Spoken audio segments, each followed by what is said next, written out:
So our my window guy came out today, and the girl at work called me. She's like, "Did your bosses talk to him?" And I was like, "I don't know. They said they sent a letter.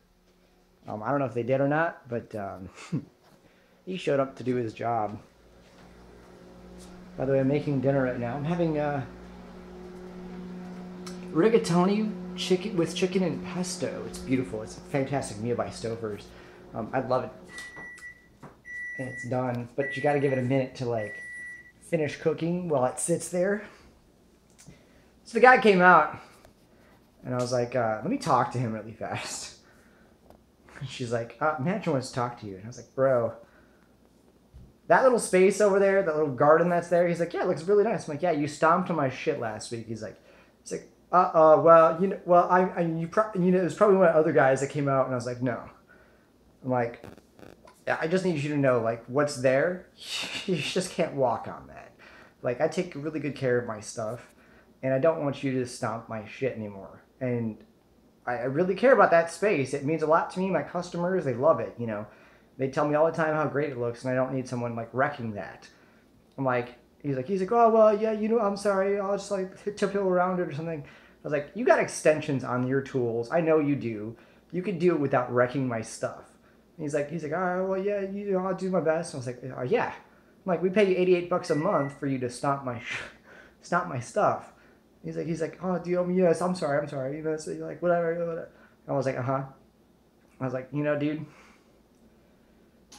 you better have your shit together."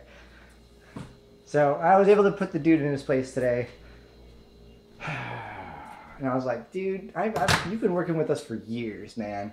Like, I've never had issues like this before." And actually, I shouldn't say that. Well, I told him, I was like, "Dude, this happened last year. This isn't the first time offense. This is the second time." Like, he's like, "Oh, really?" I was like, "Dude, last year, I thought it was some kid or some sort of, like, duck or goose or something that, like, screwed up my stuff." I'm like, but then this year was, like, blatantly obvious.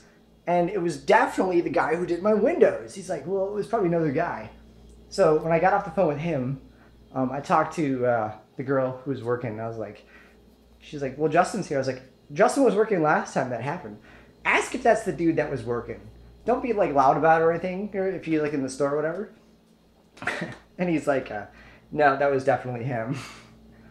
What a fucking dickhead, man. Like, to lie to my face and tell me that's not the truth. Like, "Oh, it must have been one of my other guys." No, it was definitely you. That's the worst thing about it. It's like, you know, this is the equivalent of like taking customer sandwich and like throwing the wrong sauce on it when they don't want it. It's like, "Oh, you don't like mustard?